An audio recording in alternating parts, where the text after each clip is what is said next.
అహల్య గౌతంల గూర్చి బంగారాజు మనసులో ఇలా ఆలోచిస్తూ ఉంటాడు.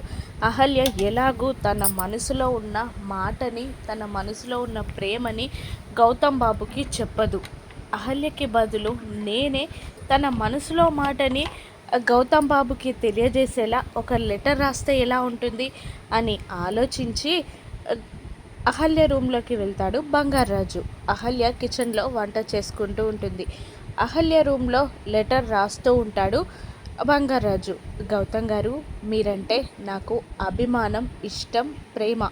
ఇన్నాళ్ళు నేను ఒక అనామకురాల్లాగా ఉన్నాను, కానీ ఇప్పుడు మిమ్మల్ని ప్రేమిస్తున్న మీ భార్యగా ఉండాలి అనుకుంటున్నాను. మీరంటే నాకు చాలా గౌరవం, ఇష్టం, ప్రేమ అన్నీ. మిమ్మల్ని నేను చాలా ఆరాధిస్తున్నాను, ఇష్టపడుతున్నాను, ప్రేమిస్తున్నాను గౌతమ్ గారు అని అహల్య రాసినట్టుగా బంగారాజు గౌతమ్కి లెటర్ రాస్తాడు.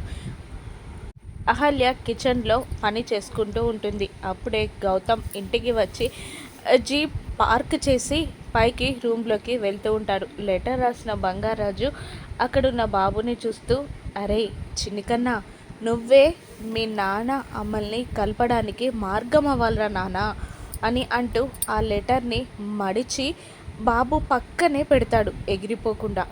గౌతమ్ పైకి వస్తూ ఉంటాడు. గౌతమ్ ఆ లెటర్ చూస్తాడా? అహల్య ఆ లెటర్ రాసింది అనుకొని అహల్య దగ్గర గౌతమ్ అడ్వాన్స్ అవుతాడా?